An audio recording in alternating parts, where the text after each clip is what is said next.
Muy bien, pero el tiempo es suyo. Muy bien, gracias. Buenas tardes a todos, bienvenidos a esta nueva charla, a este nuevo espacio de conocimiento desde el banquete de conocimiento sobre la filosofía y la matemática. Bienvenidos a todos los que nos están viendo por las redes sociales y también por Facebook Live. Muchas gracias por estar ahí al pendiente de la transmisión y durante esta semana de conocimiento. Sin duda alguna ha sido de mucho conocimiento a todos los que han ingresado a las diferentes conferencias, diferentes charlas.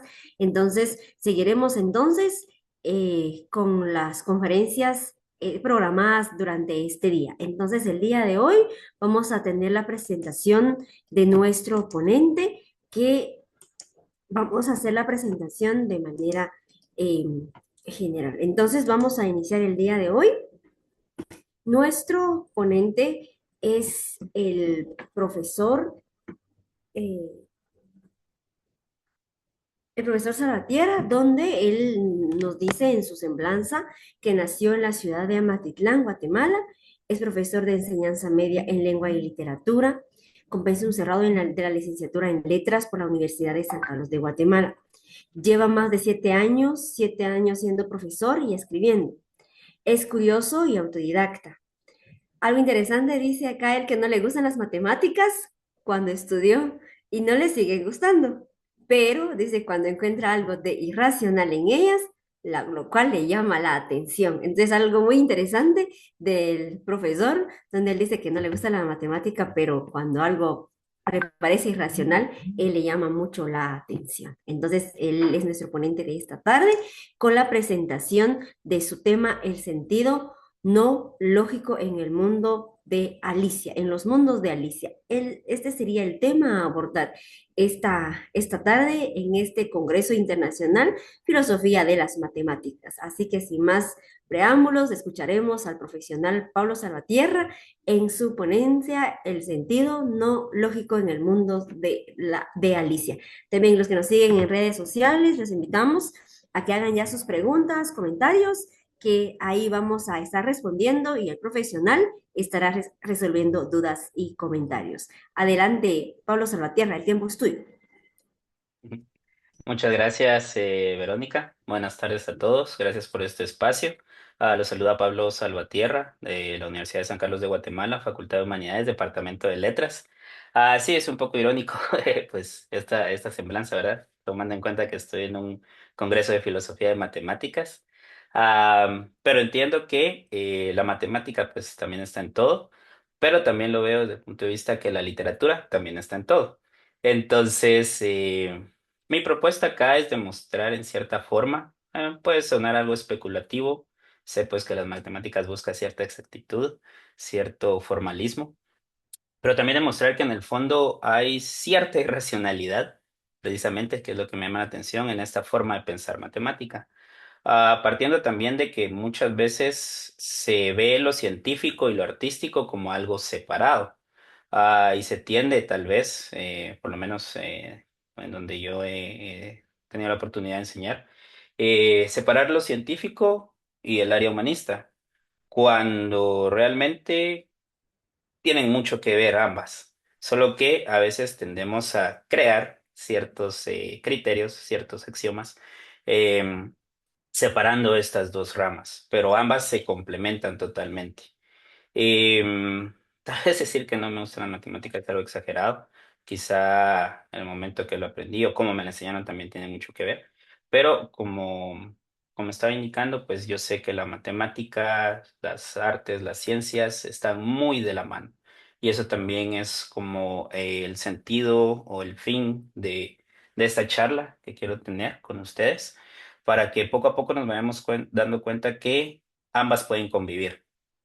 A veces tendemos a ver la literatura como tal vez algo accesorio, algo separado de la realidad, cuando vamos a ver que en el fondo no es tan así. Entonces, antes de comenzar con tantos conceptos, tantas definiciones, creo que comencemos con una canción. Tenemos esta canción acá, está subtitulada, entonces, ¿para qué? Prestemos atención.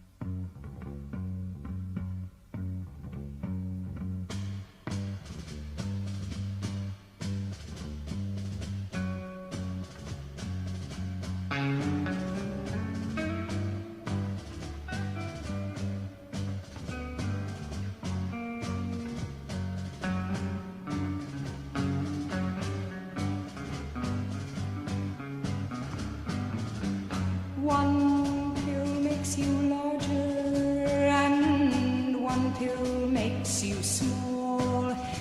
And the ones that mother gives you don't do anything at all.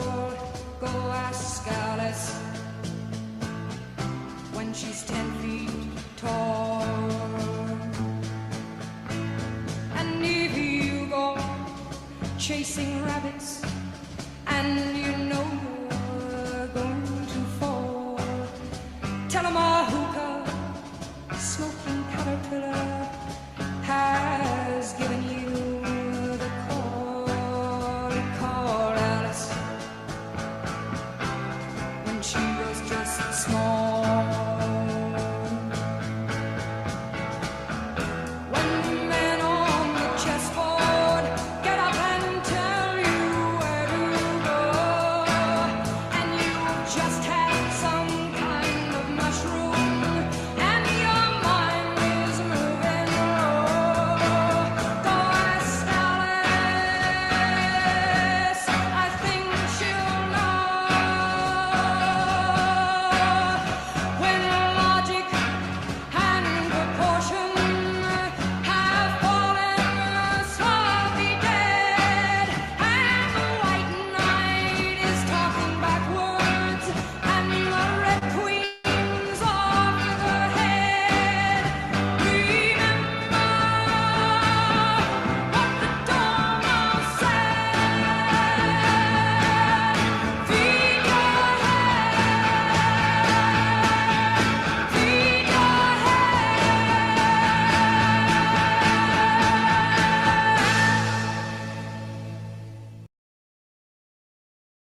Muy bien. Creo que con este video ya hacemos o ya podrían tener un poco de idea de hacia dónde va precisamente lo que quiero abordar. Pero antes de todo este rock psicodélico, todo esto que vimos, ya había un lógico matemático cuestionando precisamente esa misma racionalidad, esta misma lógica dentro de la matemática. Entonces, precisamente por eso quiero explorar desde mi área de expertise, vamos a llamarlo así, que es la literatura, esa conexión que hay y también todo este juego. Por eso yo he titulado esto El sentido no lógico en los mundos de Alicia, ah, tomándolo como les indico desde la perspectiva que yo tengo, que es la perspectiva literaria, pero también buscando ciertos rasgos matemáticos, ciertos rasgos de lógica, para poder entonces entender desde que muchas veces esta literatura que nosotros decimos es infantil, o para niños, no lo es tanto, si nos vamos realmente a lo que está proponiendo o está analizando el autor. Entonces, nuestra ruta a seguir o el mapa que yo voy a desarrollar acá, precisamente comenzando con esto, Feed Your Head, la canción de White Rabbit que acabamos de escuchar. Luego, aquí todos estamos locos, la lógica de lo imposible, geometría en transformación, y eso es verdad, ¿verdad? Para hacer algo que tal vez al final puede parecer una conclusión o quizá no, sino que esto ya quedará pues abierto para cierta discusión. Entonces comenzamos con esto de Feed Your Head. Entonces, y también me gusta pues interactuar con la audiencia, si en este caso pues nos podría apoyar Verónica, si van en lo que van contestando. Am, lo que ustedes escucharon o leyeron en los subtítulos, también disculpen si había algunas faltas o faltaban algunas tildes, ya que esto es tomado de YouTube. Pero me gustaría saber, ¿ustedes creen que es racional lo que está diciendo la letra de la canción? Es decir, ¿hay algo razón, algo que nosotros tomamos por real? Entonces, si pudieran contestar, si pudieran compartir en los comentarios y si Verónica nos pudiera apoyar leyendo algunos comentarios, por favor. Ahí estamos, Pablo. Por el momento no tenemos comentarios. Muy bien. Sí. Pero aprovechando entonces, Verónica, compartiendo contigo, ah, ¿hay algo de Sí. racional en lo que dice la letra de la canción que consideras? Eh, estoy todavía viendo entre y no.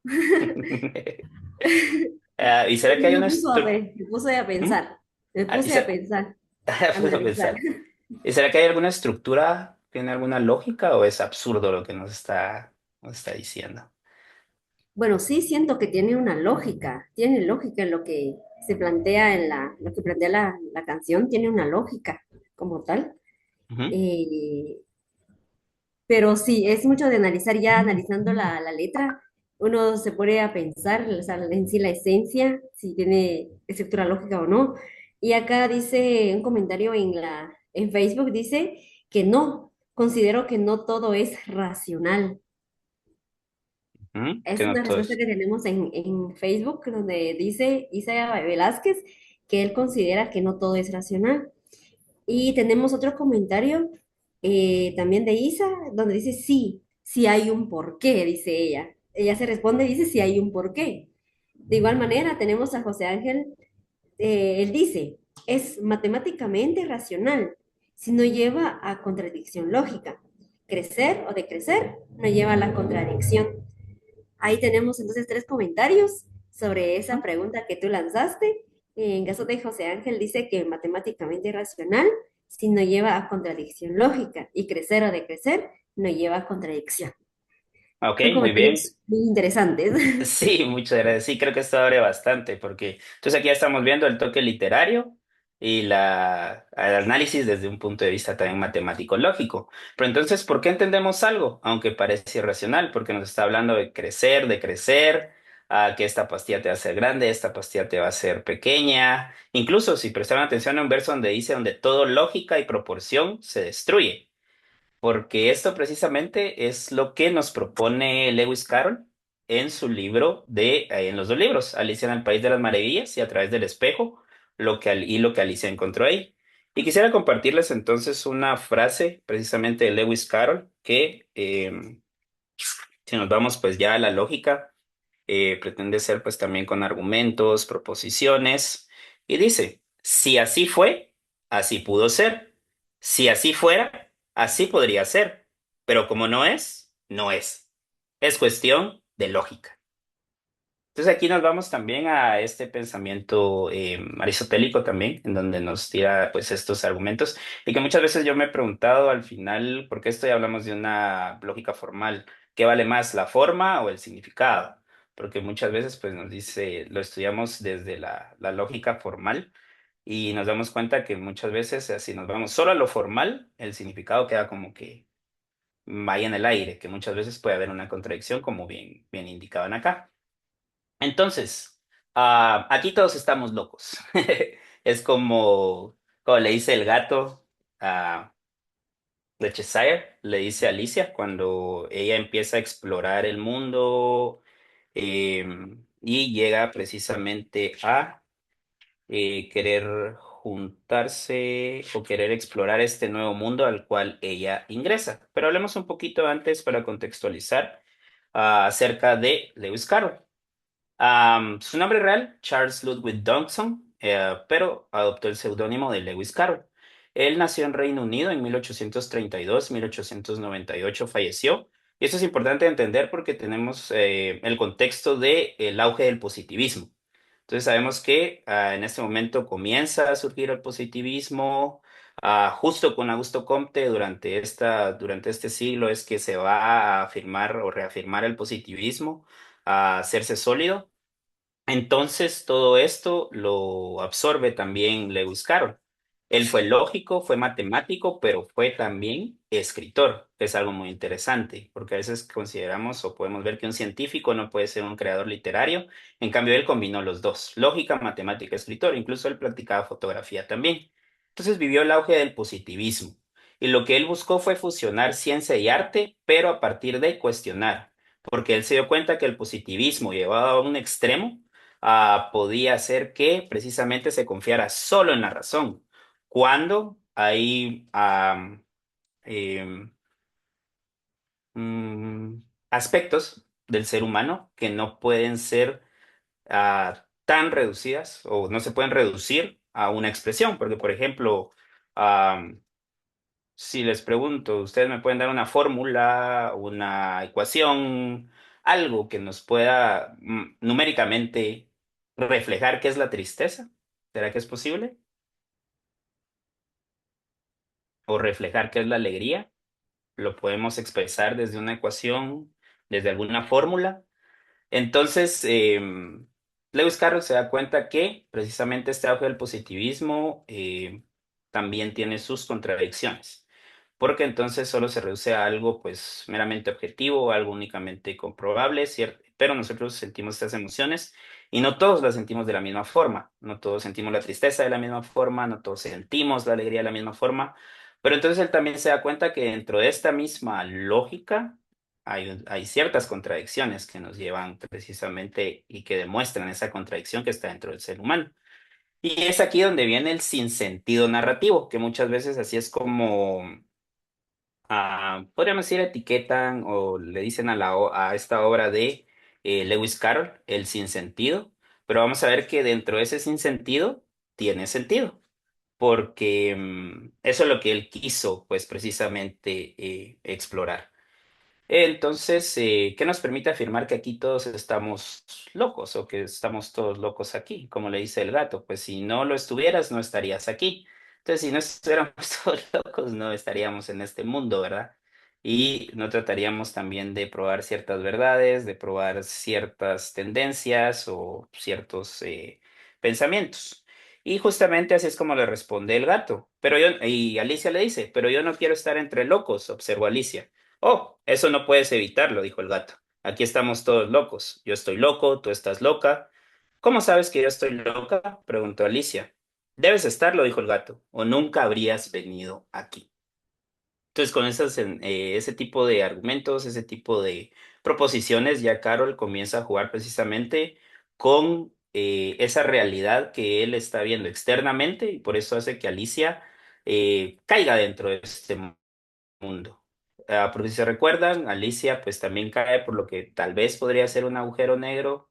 Aquí ya estamos hablando de geometría no euclidiana, pero entonces él comienza a jugar con todo esto. Y vamos a ver algunos ejemplos de precisamente estos juegos, este sinsentido narrativo. Entonces comencemos con la lógica de lo imposible.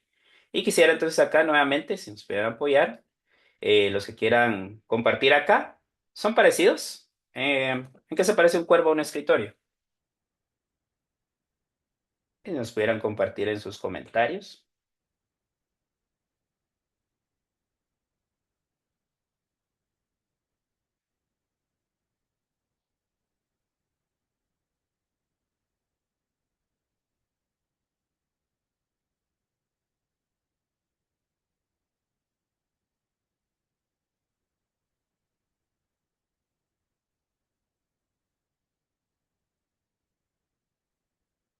No sé si habrá ahí algún comentario, alguien que se haya animado Sí, a responder. ya tenemos algunas respuestas y dice Isa Velázquez que son seres y también dice que están en la tierra. Marta Elena Rodríguez dice tienen patas. Daniel dice, según la película, ni el mismo sombrero conoce la respuesta. Mario Canizales dice tiene patas. Isa Velázquez comenta tiene una función. Mirna también comenta que tiene patas.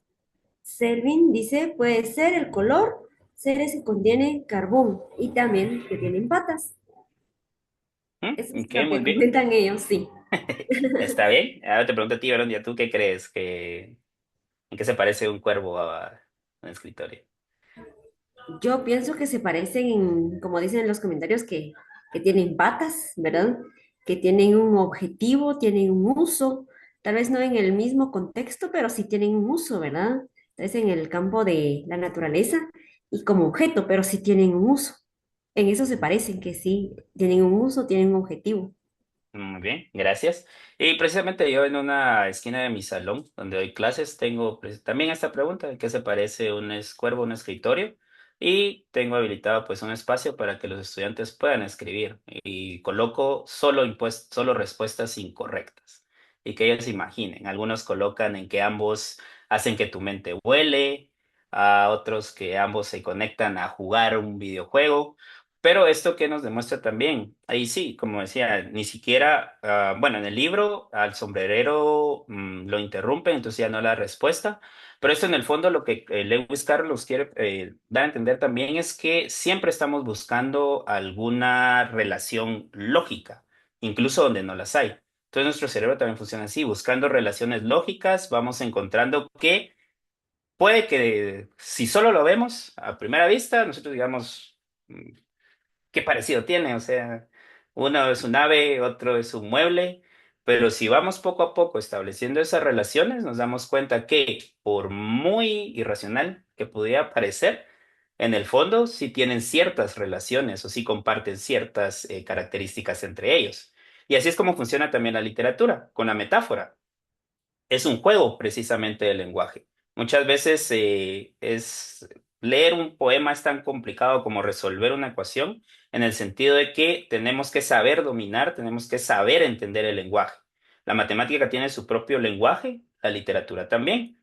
Ah, y la literatura también lo especial, por decirlo así de alguna manera, el lenguaje figurado, lo metafórico. Entonces ahí también el escritor juega, o quien escribe juega precisamente con esos significados. Entonces eso me lleva también a cuestionar qué tan sólido es el lenguaje, qué tan sólido es un idioma. Porque un poeta ve de una forma el mundo, otro poeta ve de otra forma el mundo, y eso es lo que nos cuesta también un poquito entender al momento de leer un poema. Ahora vamos con el siguiente, juicios invertidos. Que muchas veces tenemos este principio del derecho que es nadie es culpable hasta que se demuestre lo contrario. Pero, ¿qué sucede en Alicia? Y aquí lo dice el rey. Primero, dejemos que el jurado piense su veredicto, reina. Ya, ¿qué premisa lógica rompe ahí entonces con este juego que está haciendo? Vamos a ver quién nos quiere animar ahí a decirnos lo que piensa.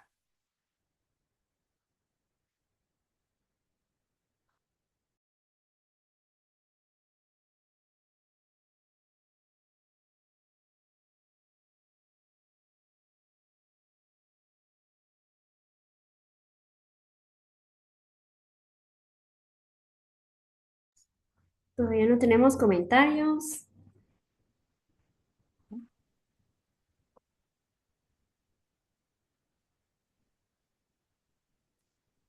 Comentan acá, Isa, que quiere el resultado antes que el proceso. Ese sería el comentario de Isa sobre qué Ujú. premisa lógica rompe. Ella comenta, quiere el resultado antes que el proceso. Daniel comenta, no hay un resultado, dice él. Bien, no hay como un análisis, es decir, Ajá, nos ajá. saltamos este proceso de causa y efecto. Y Pero se van, ¿será que sí? Verónica, ajá, es que disculpa, solamente quieren que no hay un proceso claro. no hay un proceso claro.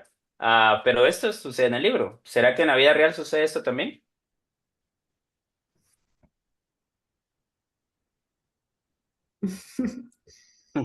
Porque ¿qué sucede si hablamos de prejuicios? Ahí estamos emitiendo una sentencia. Y esto sucede en nuestro campo humano. Muchas veces tenemos esos prejuicios de en contra de alguna raza, en contra de alguna cultura. Estamos emitiendo un juicio antes de conocer lo que hay detrás, antes del proceso. Entonces, ¿será que realmente lo que Lewis Carroll nos está dando aquí, que no tiene sentido, se puede traspasar a nuestra vida, a la que nosotros conocemos como realidad humana? Entonces, en el fondo, para mí, está jugando precisamente con toda esta lógica, con toda esta idea de estructura que tenemos. Entonces nos está demostrando que hasta cierto punto el mundo que él nos está planteando en el libro no está tan loco como nuestro mundo real. Únicamente que a veces aplicamos cierta lógica o tratamos de encontrar todo esto racional cuando hay muchas conductas humanas que no son racionales. Por ejemplo, la guerra. Algo tan sencillo, una guerra. Nos creemos tan civilizados y seguimos matándonos unos a otros, a veces porque primero se emite la sentencia y luego el veredicto. Entonces, aquí precisamente Lewis Carroll nos está haciendo reflexionar acerca de esto. Y vamos ahora con esta. Y tiene Pablo, mucho que ver con... Sí, ¿puedo leerte algunos comentarios ujú, en respuestas a tu pregunta que lanzaste? sí, sí. Sí, dice Mario que él, respondiendo a la pregunta, dice, la parte de la lógica indica un proceso antes de un resultado, comenta él. Isa también comenta que pueden haber esos veredictos en muchos contextos y sucede también en la vida real, comenta Sandra Vera. También comentan que somos muy prejuiciosos al momento de emitir alguna opinión, algún juicio, ¿verdad? También Sandra comenta también que somos capaces de ensuciar antes de saber o conocer. Selvin también responde, coloca la decisión antes del análisis, el castigo antes del juicio. En este caso, también Anselmo dice, la obra El extranjero de Albert Camus puede considerarse también en este análisis. Él pregunta que la obra El extranjero de Albert Camus puede considerarse también en este análisis que está haciendo Pablo. En cuanto tal vez al absurdo existencial, porque Camus se va más al lado existencialista, pero sí, como todo esto también se desprende pues propiamente del pensamiento filosófico y sabemos que pues el pensamiento filosófico es la base de todo el pensamiento científico, literario, de ahí nacieron pues las ciencias. Entonces sí podría entrar de esto, el absurdo existencial es el que proponía Camus de pensar y hacernos preguntas de por qué estoy vivo, por qué estoy estudiando, por qué estoy haciendo esta conferencia, por qué, hasta reducir todo a algo absurdo, porque al final ah, todos vamos al mismo camino que es la muerte, entonces ¿por qué hacer lo que estamos haciendo? Es algo pesimista, podríamos decirlo así, pero en el fondo propone pues una esperanza que es el mito del Sísifo en cuanto a tomar esa piedra, empujarla y disfrutar ese proceso. Entonces, sí podría entrar dentro de acá porque estamos partiendo de pensamiento también filosófico. Ahora, vamos con otro enigma o acertijo, que precisamente son algo que nos plantea Carol acá en su libro conforme vamos avanzando. Ahí él nos dice, ¿cuántas tartas puedo comer con la barriga vacía? Vamos a ver quién tiene la respuesta a este acertijo.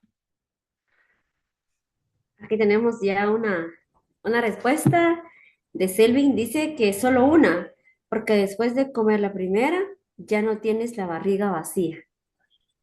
Correcto, igual también allá nos aparece pues también esa respuesta que dan en el libro, pero también muchas veces tendemos a no analizar tanto lo que nos están, la proposición que nos están dando. Y uno puede decir, pues puedo comer un montón porque tengo la barriga vacía, entonces necesito llenarla. Pero cuando ya vamos bien a analizar la estructura, nos damos cuenta, cuántas tartas puedo comer con la barriga vacía, vacía qué es, cómo tanto cabe en la barriga, entonces sí solo sería una porque después de una ya no está vacía. Aunque no esté completamente llena, pues tampoco ya no está vacía. Entonces nos damos cuenta y nuevamente Carol está jugando con esa lógica que muchas veces nosotros tendemos a hacer juicios precipitados, a no analizar antes. Entonces, dentro de todo su discurso sin sentido, las cosas tienen sentido. Y también, pues, hay algunos ejercicios que se pueden también aplicar con estudiantes. Yo tengo este librito de algunos enigmas curiosos a partir de esta obra. Y acá hay otro enigma. No estoy diciendo cosas sin sentido. Si tú no lo sabes, es algo. Pero si lo sabes, ya no lo es. ¿A qué se refería el gato? Porque está hablando entonces con Alicia. Le dice nuevamente. No estoy diciendo cosas sin sentido. Si tú no lo sabes, es algo, pero si lo sabes, ya no lo es. ¿Cuál podría ser la respuesta? Pablo, aquí tengo una respuesta, pero es de la pregunta anterior, te la puedo leer. Sí, sí. Sí, va. Dice José Ángel, de la pregunta anterior de la tarta. La respuesta no es uno. La segunda ya está llena, sino las que quedan en la tráquea, antes de la barriga. Esa es la Mm, respuesta de José Ángel. ujú. Anselmo responde, no, pregunta, perdón, hace la pregunta. ¿La lógica modal se puede aplicar a la temporalidad de un predicado? Y Ujú. dice, Sandra hace una solicitud que si podías compartir el nombre del libro o link de los acertijos que estabas hablando. Entonces ahí hay dos preguntas, una solicitud y una pregunta sobre la lógica modal se puede aplicar a la temporalidad de un predicado y la solicitud de compartir el nombre del libro donde estás leyendo los acertijos. Dale, temporalidad de un predicado.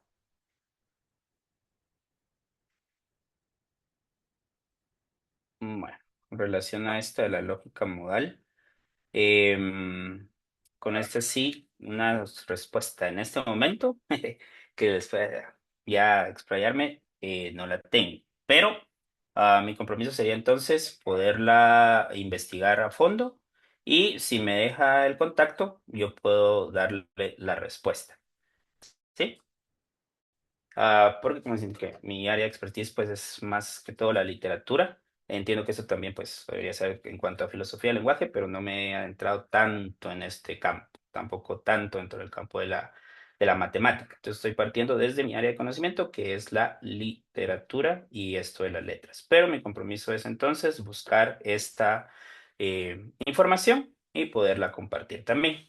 En cuanto al libro que me estaban indicando, este se llama Alicia en el País de las Maravillas, Enigmas Curiosos y Retecuriosos. Eh, no sé si puede ser, pues, ese es el título del libro. Y son 150 enigmas reteque curiosos. También hay sobre Edgar Allan Poe, sobre Sherlock Holmes, para que también pues, se pueda aplicar en el aula. Luego, la otra respuesta también me pareció bastante creativa en cuanto a cuántas tartas serían, que nos decía del estómago y luego las de la tráquea. Entonces, se dan cuenta, hay también respuestas que tienen, que parecieran disparatadas, pero pueden tener cierta lógica en el fondo, si ya nos vamos a estudiar qué es lo que nos está proponiendo. Entonces, esto es en cuanto a algunas paradojas de lo imposible, que al final pues no son tan imposibles como lo vemos. Ahora pasemos a una tercera, que es la geometría en transformación. En esto, nuevamente, pues no, podríamos decir, no soy tan experto. Sí, sí he hecho mis investigaciones, pero yo lo veo desde el punto de vista nuevamente de las letras, el literario. Primero, vamos con cuando Alicia va cayendo. Tengo entendido que la geometría euclidiana, pues nos dice que, eh, en términos sencillos, todo es plano. Es plano, bidimensional, entonces pues de ahí nació, se dio el pensamiento terraplanista.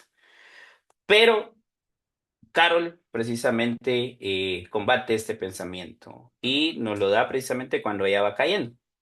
O el pozo era muy profundo o ella caía muy despacio, porque mientras bajaba tuvo tiempo suficiente para echar una mirada a su alrededor y preguntarse qué iría a pasar después. Y aquí está la relatividad del tiempo también. Si nos ponemos también nosotros a pensar, cuando nosotros recordamos, cuando nosotros pensamos, cuando tenemos una idea, el tiempo pasa o a veces dejamos de percibir el tiempo. Sabemos que el tiempo es algo muy abstracto y eso también a veces cuando estamos, por ejemplo, analizando un poema de Adolfo Bécquer, Volverán las oscuras golondrinas, que nos habla acerca del tiempo, le pregunto a mis estudiantes, para ustedes, ¿qué es el tiempo? Porque estamos tan acostumbrados a dar las cosas por sentado que están ahí o que ellos manejan en física cuando hacen todos estos cálculos de velocidad, pero en sí, ¿qué es el tiempo?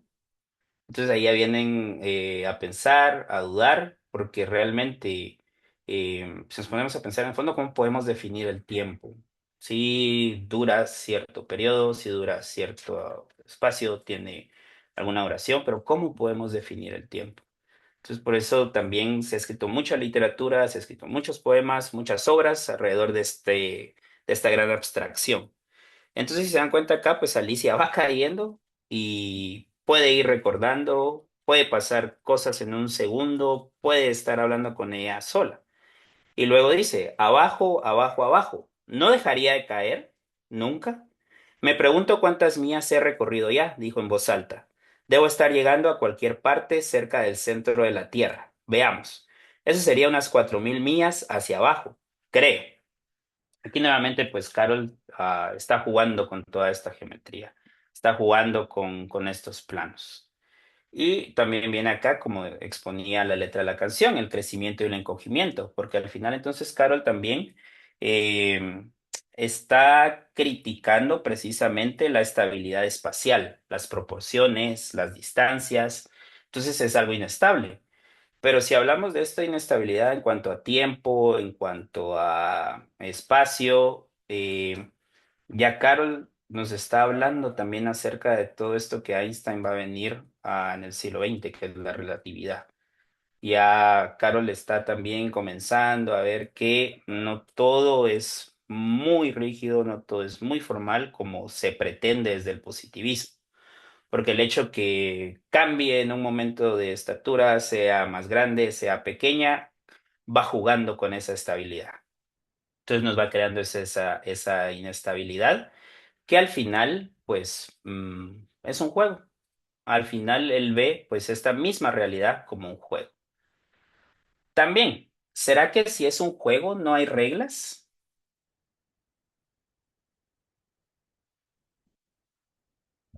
Porque algo curioso también del libro de Alicia en el País de las Maravillas o a través del espejo, lo que Alicia vio o a través de él, es que el índice que nos presenta es precisamente con un juego de ajedrez.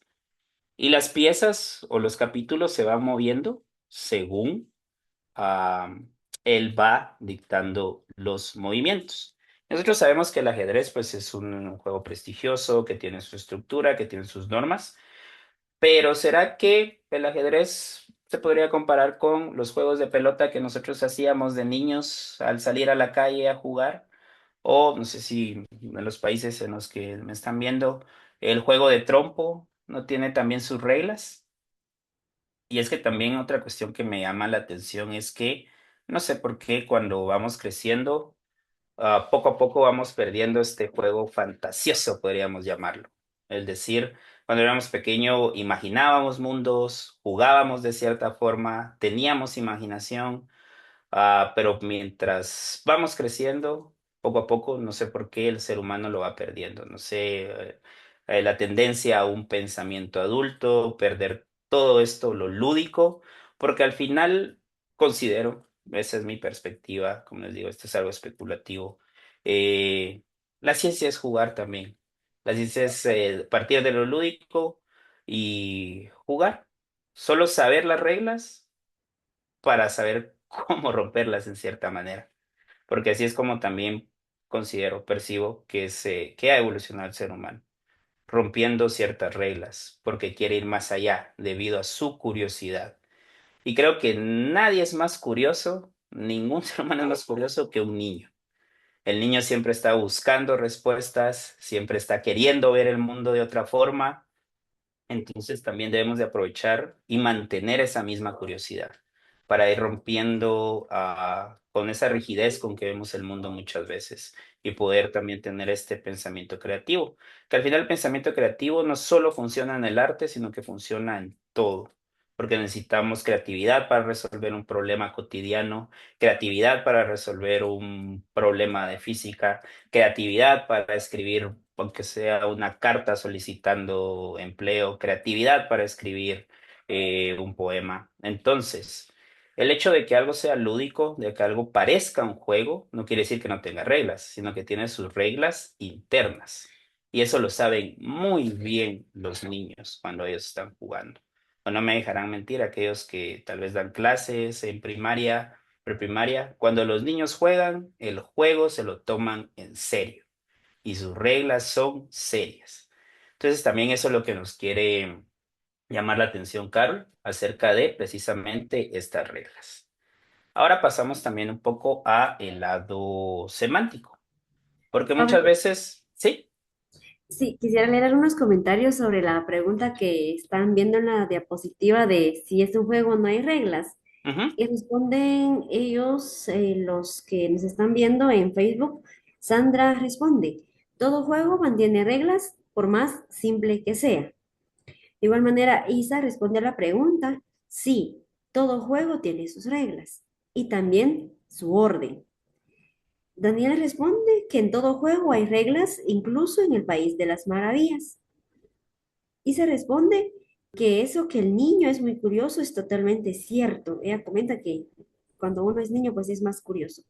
E incluso esa curiosidad y creatividad se necesita también en matemáticas. ujú, muy bien.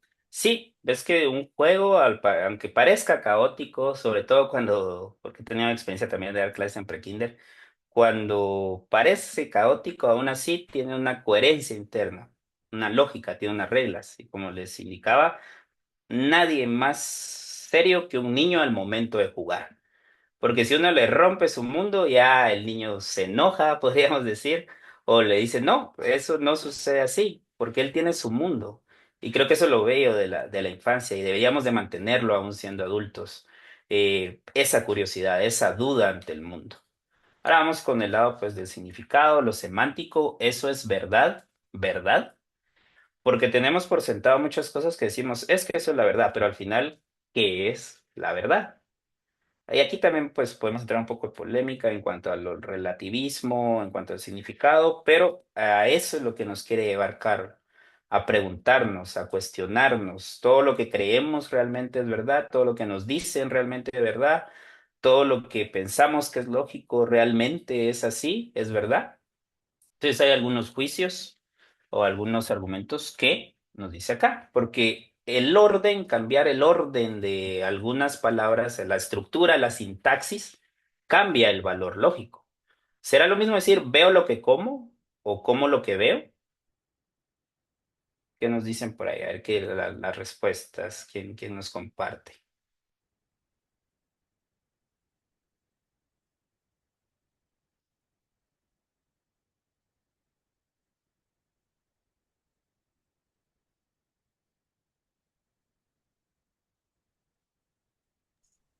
Todavía no tenemos comentarios, pero seguramente que van a responder Pablo. Sí, porque ese también parte de un fragmento en donde está hablando la liebre con Alicia y le dice, ¿crees decir que crees que sabes la respuesta? Dijo la liebre de marzo. Exactamente eso, respondió Alicia. Entonces deberías decir lo que piensas, siguió diciendo la liebre. Ya lo hago, respondió rápidamente Alicia. Por lo menos. Por lo menos trato de pensar lo que digo, que es lo mismo, ya lo sabes. No es igual en absoluto, dijo el sombrerero. Sí, aquí ya tenemos una respuesta de Mayela, dice que lo correcto es veo lo que como. ¿Mm? Eso responde Mayela. Y la respuesta de Alessandro Antonio dice no, que no es igual, me imagino que veo lo que como lo que veo. Sí, no, no, no. Porque entonces al darle o al cambiar la estructura, al cambiar la sintaxis, el orden de las palabras que sí tienen significado, se cambia el orden lógico. Porque veo lo que como, entonces podemos pensar, pues veo esto, me lo como, tal vez esto no, tal vez esto sí. Pero si como lo que veo, quiere decir que entonces todo lo que veo me lo como. Y es algo que también le dice acá a Alicia. Yo digo lo que pienso, que no es lo mismo pensar lo que se dice. Porque tal vez muchas veces podemos decir lo que pensamos, pero pensamos antes lo que vamos a decir. Entonces, si nos damos cuenta, aquí también hay como un tipo de contradicción que nos quiere llamar la atención, Carol, acerca de cómo solo cambiar ciertas em, las palabras de orden puede cambiar completamente la proposición, es decir, ese valor lógico, y ya nos lleva a pensar en otras situaciones. Pero eso también nos permite ejercitar, pues, precisamente esto de la lógica, porque si se dan cuenta, entonces, Carol, a pesar del sinsentido de todo lo que aparentemente hemos dicho que es una literatura infantil, En el fondo está tocando temas filosóficos, matemáticos, lógicos, para cuestionarnos acerca del mundo que conocemos, acerca de ese pensamiento. Vamos entonces acá. Y esto es uno que me encanta, uno de los personajes, Humpty Dumpty, el huevito que está sentado en la pared. Y esto nos dice precisamente Humpty Dumpty. Cuando yo utilizo una palabra, significa lo que yo quiero que signifique. Y esto también nos lleva precisamente a el hecho de que si cada símbolo significa lo que yo quiero, ¿será que puede sostenerse un sistema formal? Y esto también lo podemos ver mucho, como les indicaba, en el lado de la literatura, porque cada poeta, cada escritor utiliza las palabras como a él le parecen, a ella le parecen, y crea metáforas en las que la palabra, no, la misma palabra no va a significar lo mismo para este poeta, para este otro poeta. Entonces, si alguien no utiliza la palabra con ese mismo significado, ¿qué tan sólido es nuestro lenguaje? ¿Qué tan sólidos son esos símbolos o esos signos que nosotros utilizamos? Sé que pues en matemática tienen su simbología, su lenguaje, pero también sería bueno cuestionarlo. Sería bueno indagar en el fondo qué tan sólido está ese lenguaje. Porque entonces lo que Carlos nos invita precisamente es a eso, a pensar, a darnos cuenta que el mundo, la realidad que nosotros estamos experimentando no es tan sólida como creemos muchas veces. Em, y también acá, si se dan cuenta, pues tiene las diéresis el yo, porque también el yo es muy relativo. ¿Quién está hablando ahorita? Estoy hablando yo. Pero luego viene alguien de la audiencia y también puede decir yo. Entonces, ¿realmente qué es el yo? Si yo somos todos al final, porque cada quien es un yo. Entonces ahí vamos nuevamente a ese pensamiento, a esa contradicción. Esto es algo muy filosófico, que podría reducirse a la pregunta, pues siempre, ¿qué es el ser? Y ahí hemos tenido siglos y siglos de tratar de responder eso. Entonces lo mismo, ¿qué es el yo? Y podemos pasar discutiendo y hablando y creo que nunca vamos a llegar a una respuesta fija, porque es algo, pues también algo muy filosófico, pero que de una forma lúdica nos hace cuestionar también, Carol. Entonces, el significado para Carol no es algo fijo, es algo movible también. Ahora acá, también mientras ellos están conversando, están en la hora del té, comienzan a hablar de esto y dicen 4 por 5 es 12, 4 por 6 es 13. ¿Será que esto es un error?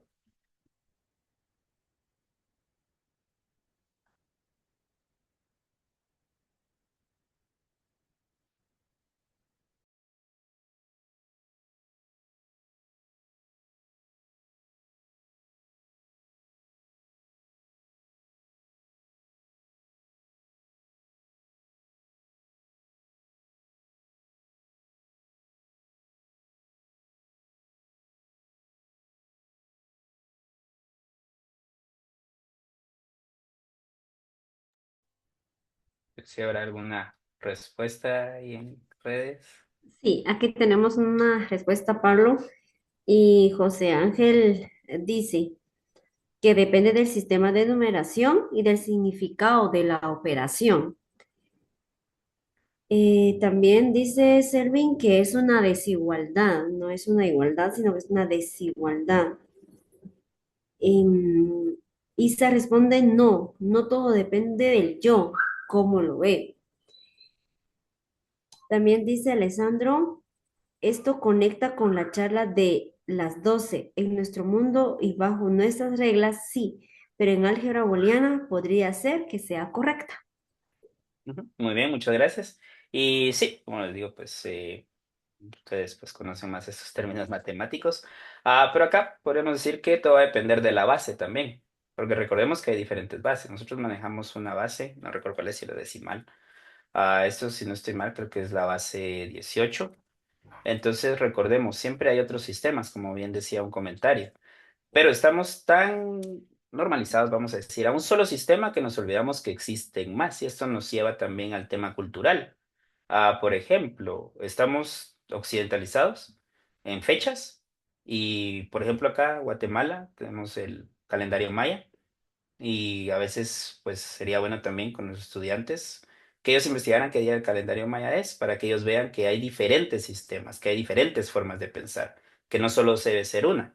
Entonces todo va a depender también del sistema, de la forma de ver, y esto también nos lleva, más allá de esto, a reconocer al otro, porque siempre hay ciertas diferencias. Y esto nos lleva también a crear tolerancia, a crear ese reconocimiento, entender que hay formas de pensar diferentes, que no solo es una. Entonces, vemos que Carol nuevamente nos lleva a pensar en el sistema que está establecido. ¿Será que ese es el único que podemos seguir? ¿Será que es el único real? ¿Es el único verdadero? Por eso, esto es verdad, ¿verdad? Porque tenemos tan establecido, tan cimentado lo que nosotros consideramos la verdad, que nos olvidamos que hay otras formas también de ver. Y por último, tenemos esta otra ah, eh, de significado, en el cual lo que busca Carol es precisamente jugar con lo negativo, porque Alicia no ha tomado nada de té, y él le dice, el sombrero le dice, bebe más té, y Alicia le dice, pues yo no puedo tomar más si no he tomado nada. Y él le dice, pero no, es muy fácil tomar más que nada. Entonces se puede tomar más que nada. Y aquí entonces Carol nuevamente juega con esta idea de los números negativos. Aquí ya se está sumando precisamente eso de la negatividad. Tenemos la idea de los números positivos, pero aquí Carol, a pesar de ese sinsentido, de ese absurdo que podría sonar en esta proposición, él ya está hablando de los números negativos. Ya nos dice, sí, sí se puede tomar más que nada. Aunque eso en nuestro mundo, en nuestra realidad, en nuestra lógica, no tenga lógica, en esta lógica, que en el fondo nos ponemos a analizarla bien, tiene su lógica. Y por eso es que se crearon los números negativos. Entonces, Carol, nuevamente, literatura, ciencia, matemática, convierte todo su relato precisamente en un laboratorio de lógica, de matemática, de filosofía. ¿A partir de qué? De un relato que aparentemente parece infantil, pero en el fondo, al analizarlo, nos lleva a algo más. Entonces ya, concluyendo acá, algo que parece conclusión, porque no quiero llegar a una conclusión, establecer y decir esta es la verdad, solo mi perspectiva. Entonces aquí ya anticipa problemas que vamos a ver en el siglo XX, la relatividad, el problema de la semántica, los axiomas, las leyes, teorías, y también en el fondo vemos que el sinsentido no destruye a la lógica, sino que más bien nos hace cuestionar y tal vez darnos cuenta de en dónde estamos parados, que tal vez no es algo tan fijo como lo que nosotros creemos. Y que la literatura también puede ejercitar el pensamiento formal, como vimos, y como digo a mis estudiantes. Para mí la literatura es jugar con el lenguaje, pero para poder jugar con ese lenguaje tenemos que saber las normas, porque a pesar de que sea un juego, hay reglas y hay normas y hay una lógica interna.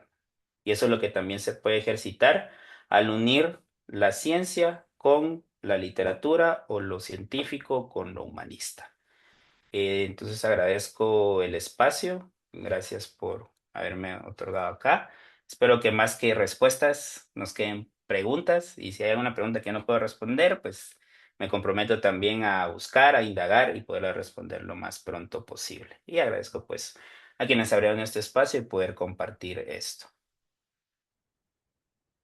Muy bien, gracias Pablo Salvatierra por tan interesante charla y en ese sentido pues tenemos ya el momento de preguntas y cuestionamientos y también algunos comentarios en Facebook, ¿verdad? De las preguntas que planteaste con anterioridad.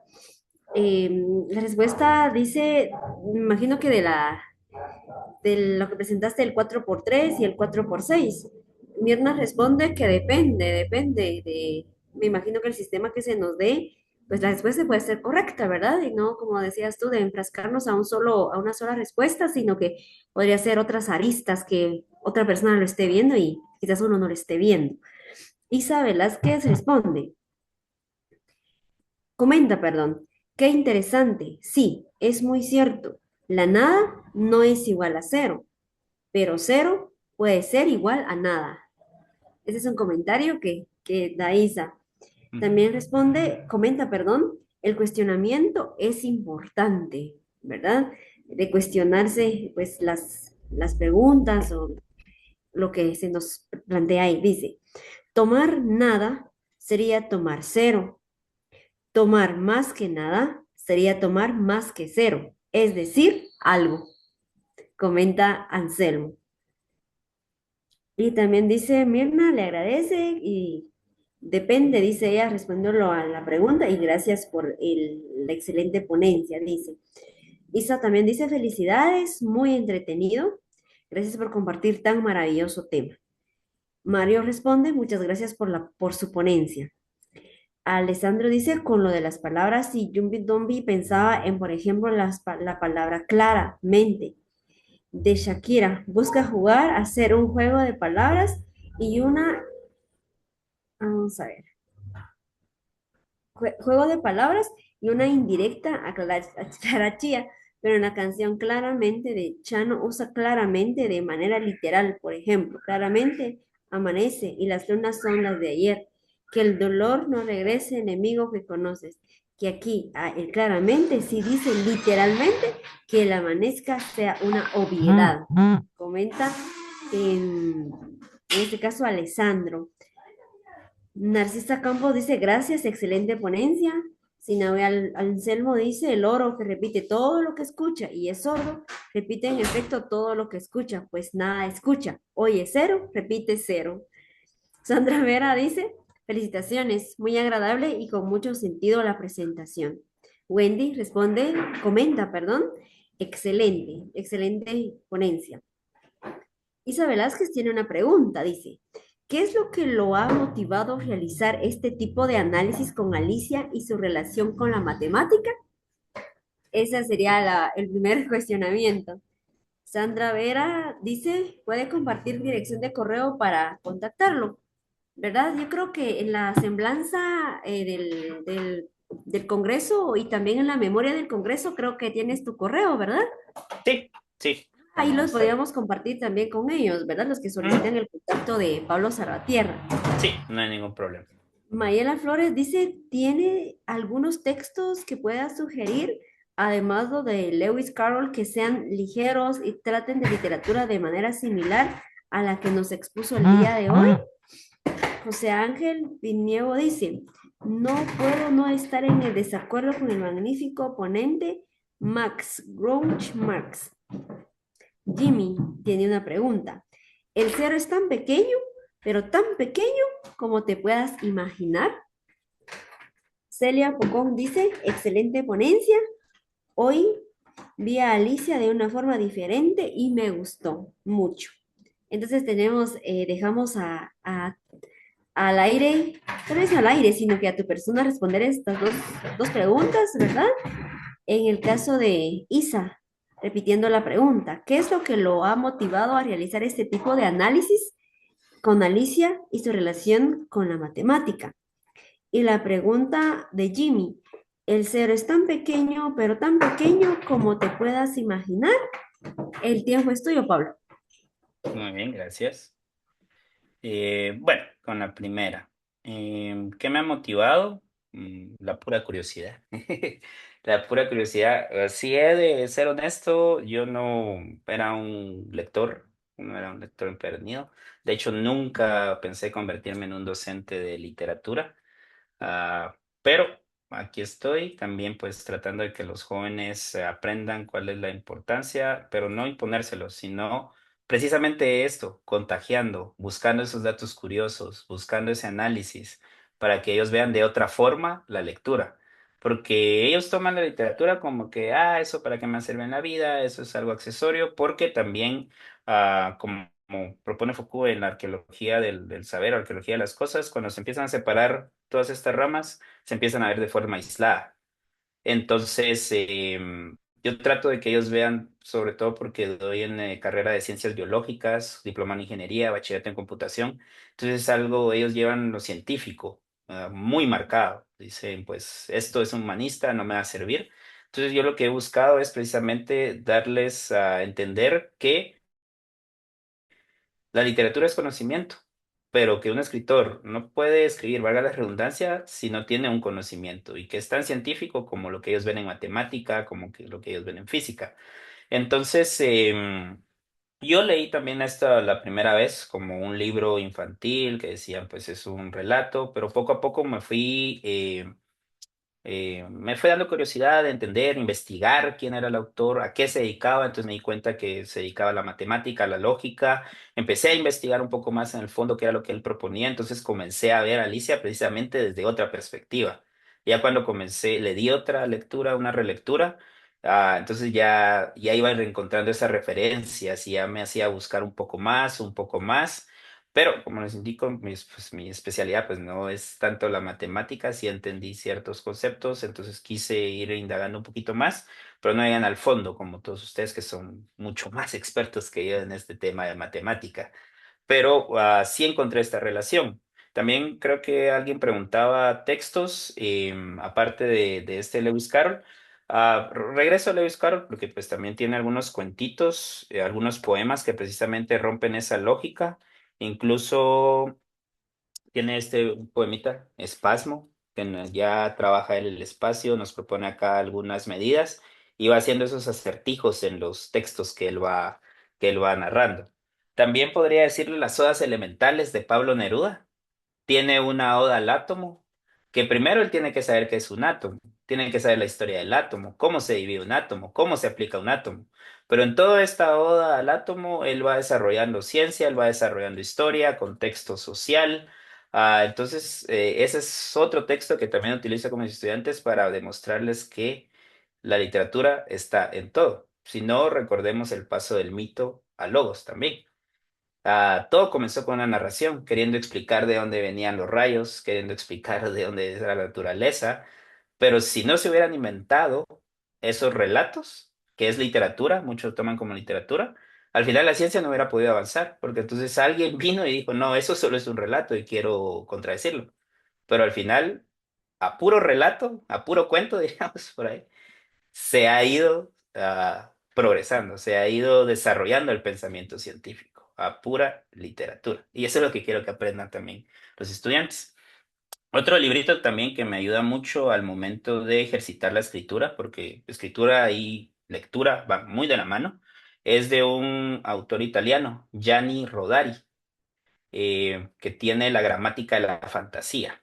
Entonces ahí él nos propone ciertos ejercicios para desarrollar el pensamiento lógico, pero lógico en cuanto a crear con una estructura, crear con esa lógica de fondo, aunque parezca que no tenga lógica. Eso yo también bastante a los estudiantes para ir desarrollando este pensamiento. Y luego el cero es tan pequeño como puedes imaginar, pues considero que sí, sí es tan pequeño como lo puedo imaginar, pero a la vez tan grande como lo puedo imaginar también, porque al final creo que los números también son abstracciones hasta cierto punto. Entonces, si no, démonos cuenta en la manera de representar, son símbolos. El uno no se representa de la misma forma en los números arábigos que en la numeración maya. Entonces, creo que también ahí hay cierta relatividad, pero esto podemos pasarnos conversando toda la tarde y creo que llegar a un punto va a ser imposible. Ciertos consensos sí, pero algo en concreto, creo que no. Pero espero que haya dejado pues esa curiosidad de querer seguir indagando, de ver la literatura también desde otro punto de vista, que es pues lo que a mí me encanta. Y no sé si hay alguna otra pregunta. Sí, gracias Pablo. Tenemos comentarios y más preguntas.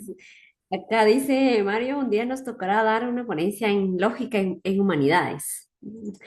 Isa dice, la curiosidad es buena. Eso es algo bueno. Solo espero que la curiosidad no mate al gato. Eso dice Isa.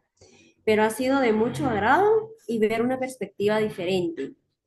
Anselmo pregunta, ¿el Ale de Jorge Luis Borges puede ser un ejemplo de esta relación entre las humanidades y las matemáticas? El Aleph de Jorge Luis Borges puede ser un ejemplo de esa relación entre humanidades y las matemáticas. Mayela dice, muchas gracias por la respuesta. También José Ángel dice, también recomiendo las cosmocómicas de Italo Calvino, o para niños la serie de Ulrico de Carlo Fabretti. Isa Velázquez dice, muchas gracias por su respuesta, excelente ponencia, gracias por las respuestas, felicidades. Entonces, el tiempo es tuyo, Pablo, para responder a la pregunta de que si Ale de Jorge Luis Borges puede ser un ejemplo de relación entre humanidades y matemáticas, y sobre tu opinión de las cosmocómicas de Italo Calvino y Ulrico del gato de Carlo Fabretti. Ujú, muy bien, gracias. Sí, en cuanto a la LEF, gracias por traer a colación Jorge Luis Borges.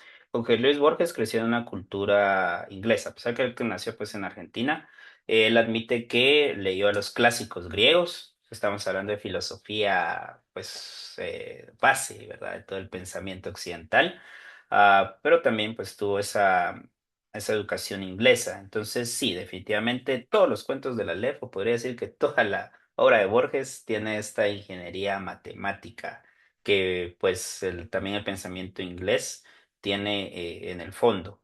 Si leemos El camino de los senderos que se bifurcan, Las ruinas circulares, Funes el Memorioso, ahí vamos a encontrar también esta aplicación matemática, esta aplicación entre lógica, entre realidad. Él juega mucho también, precisamente como Carol, ahora que me hicieron la pregunta, entre el sueño y la realidad, pero al final, ¿qué es el sueño y al final, qué es la realidad? Pues también es algo muy que podemos discutir bastante acerca de ello.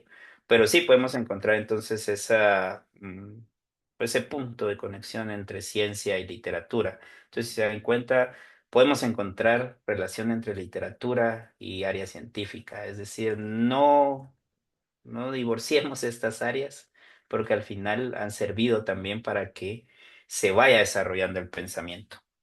En cuanto a estos libros que nos comentaba, pues voy a apuntarlos porque realmente esos no los he leído. De Italo Calvino sí he leído El Varón Rampante, porque él era los clásicos, y Si una noche de verano un viajero, que también es un libro muy hermoso porque es una experimentación la que él hace y no nos da un sentido lógico, que nosotros estamos acostumbrados a leer lineal un libro, sino que nos podemos ir saltando, casi como Rayuela de Julio Cortázar, pero nosotros podemos ir creando el propio final, podemos ir dando nosotros el final a la historia que él está desarrollando.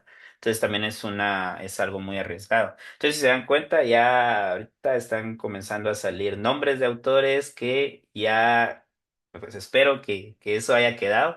Lo podemos ver desde otra perspectiva, no solo como literatura aislada, no solo como un nombre, no solo como una fecha, sino como un conocimiento que hay detrás, porque la literatura guarda conocimiento, guarda historia, pero se hace a partir de qué, para mi perspectiva, jugar con el lenguaje. Y el lenguaje es lo básico y lo más importante que tenemos nosotros como seres humanos.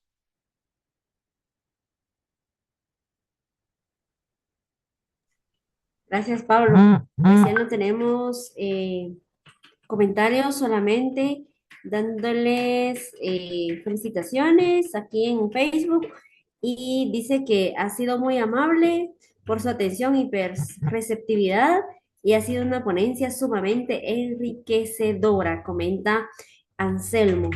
Y pues solamente dándoles más felicitaciones por la excelente ponencia de esta tarde. Eso sería, Pablo, muchas gracias. También a los que nos están viendo en las redes sociales, muchas gracias por estar atento a este congreso, de conocimientos de esta semana.